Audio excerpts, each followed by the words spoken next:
Hello, fellow Rebel Capitals. Hope you're well. So I wanted to go over an idea or maybe make a statement, or I really want to get you guys thinking. That's what this video is all about. So I wanted to make that statement. We will never have a recession again. Why am I saying that? Because I gave it some thought yesterday and last night, and I started to do some research, and I found the number one thing that determines whether or not we are officially in a recession is the NBER and their analysis of the labor market. But you guys know from watching my videos and just not living under a rock that Donald Trump has fired the gal that was in charge of the data. Now, you may say that's the greatest thing ever. Now, she was definitely incompetent. But moving forward, whether you like Trump or hate Trump, you have to admit he's going to put in someone that has the incentive, let's say, to make sure the numbers are seen through rose-colored glasses.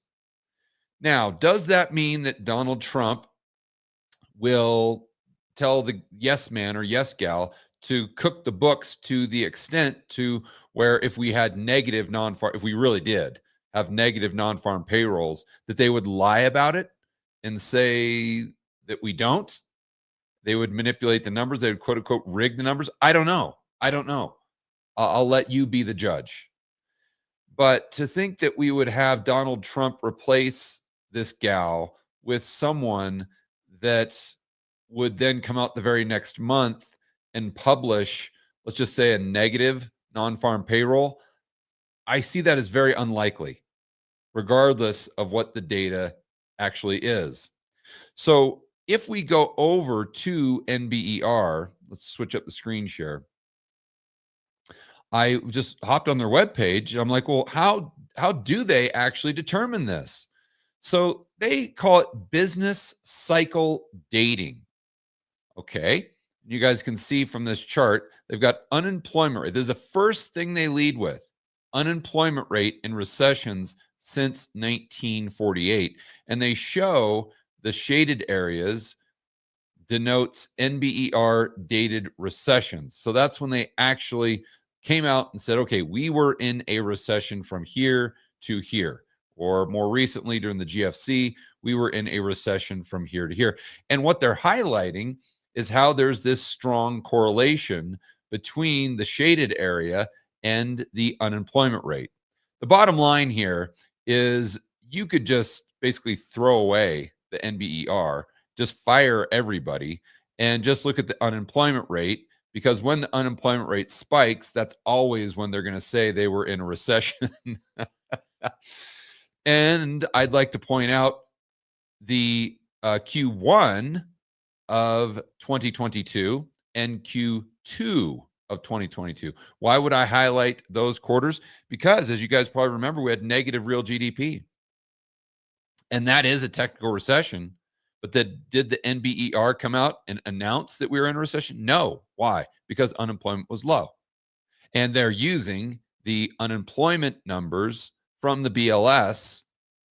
And the BLS is what posted the data that Trump didn't like the other day, which prompted him to fire the gal and put in someone who knows who it's going to be, but it's someone that's going to definitely be a yes man. So the yes man is going to be in control of the data, most likely, that the NBER is going to use as an input to their model and use as the number one priority to whether or not they say, yes, there was a recession, or no, there was not. Now, why does this matter?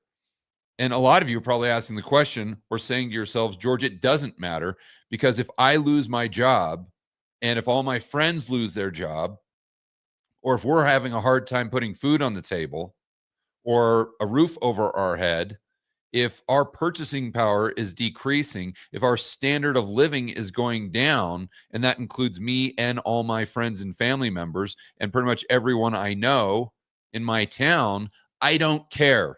if the NBER comes out and says we're in a recession, because for me, we are in a recession. And I think a lot of you watching this video would probably say that based on your lived experience, we have been in a recession for probably the last year, maybe year and a half. But why I want to focus on this is because this is what matters to the market. I mean, whether we like it or not, and this is completely insane, I know, but the stock market has no bearing whatsoever on the real economy. I mean, I'm sorry, I'm breaking it. If I'm just breaking that to you for the first time.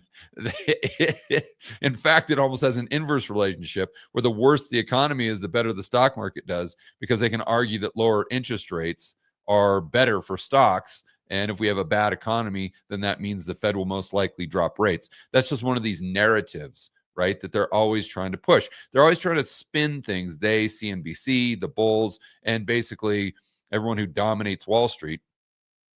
They're always trying to spin it so we've got some sort of positive narrative. Even if they're contradicting what they said last month, it doesn't matter as long as we have a positive narrative to push.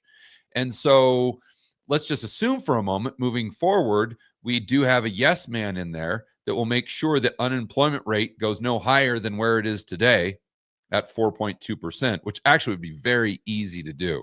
Very, very easy to do. Even if you weren't fudging the unemployment or the jobs numbers in total. So let's just assume that over the next 3 years, you lose your job, your friends lose your job, your standard of living goes down.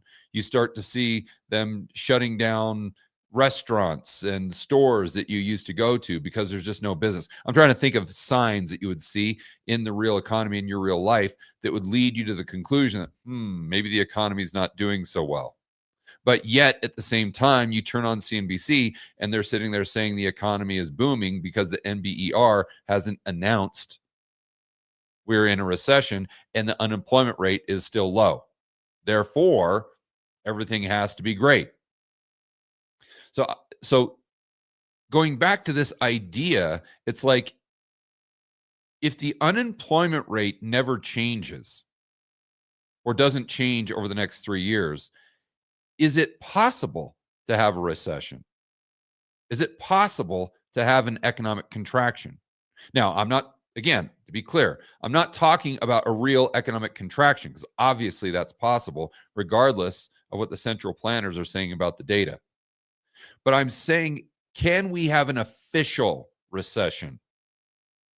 Can we have a recession that would impact the stock market to where it's so bad that they can't spin a positive narrative? Because we live in this society that's post-truth. I was listening to a podcast with Dr. Ron Paul the other day, and he said it beautifully. He's like, we live in a post-truth, post-reality world.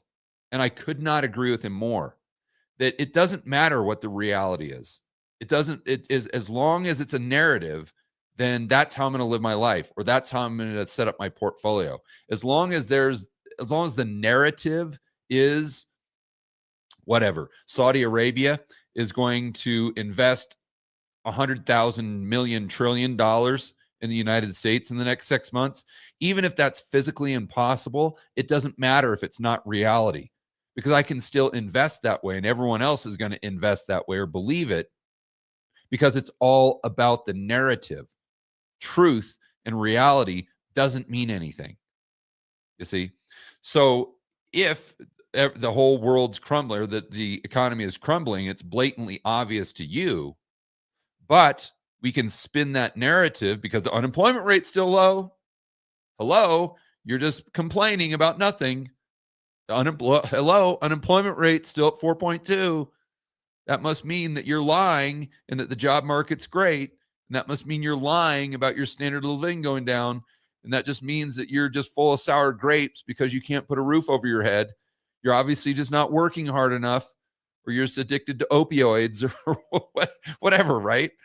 And you see how we go into this post-truth, post-data. Now, was the data solid to begin with? No, of course it wasn't. But you didn't definitively, for sure, 100% have someone in there that was going to juice the numbers or quote unquote rig the numbers. Now you can say they rigged it before, but at least they were consistent. They're always overly optimistic with the headline number, whether it was with Biden or Trump.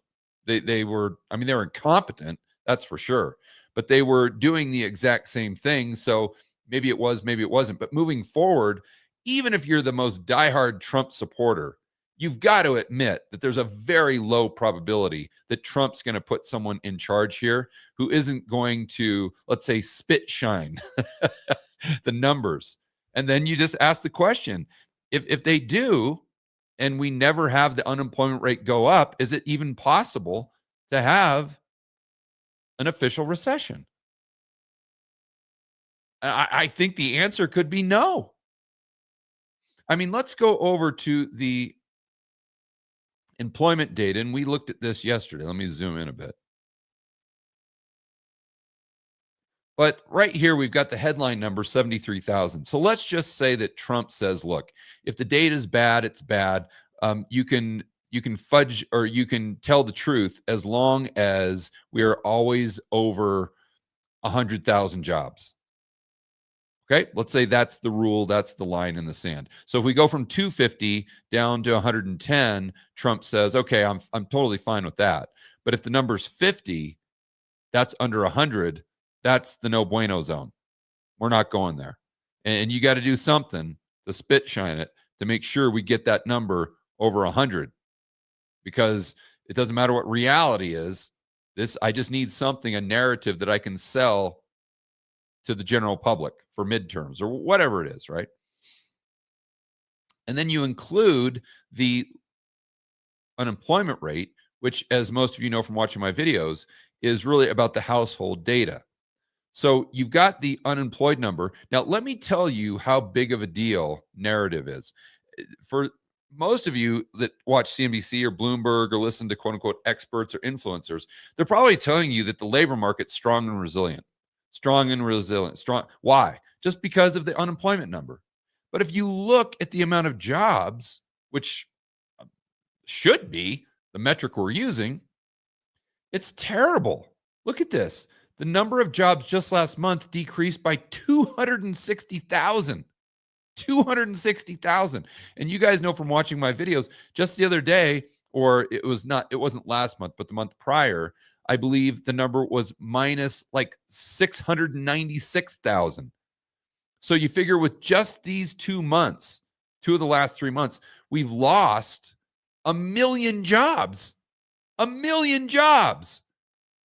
This is horrific. This is terrible. But nobody cares because the headline number is still at 4.2. The NBER didn't care. Jerome Powell doesn't care. CNBC doesn't care.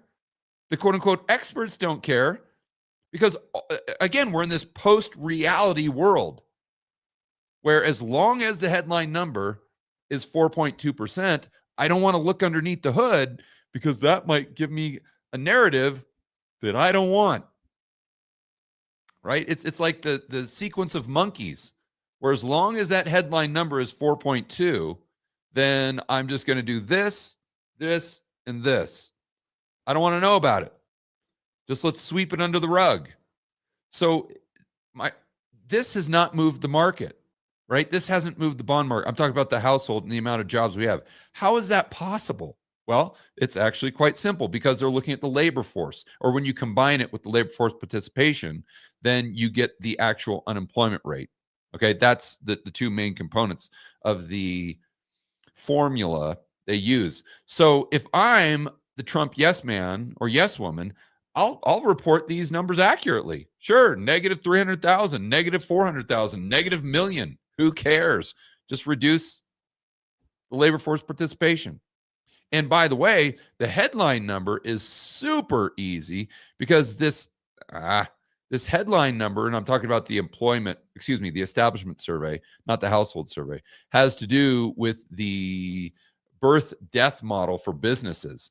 And that is totally subjective. Like totally.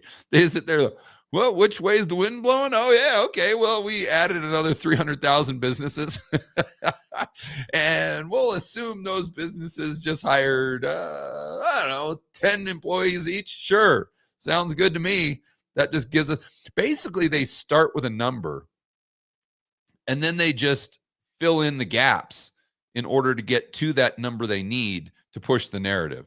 That's, I'm saying, moving forward, they could do that very, very, very easily. And they wouldn't have to stretch the truth that much because they could just tweak the birth death model or one of these other little metrics that go into giving them this headline establishment number.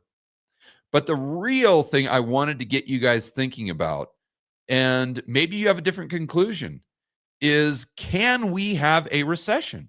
Can we even have an official recession? We could wake up and it could be Mad Max in the United States. It could be like Venezuela.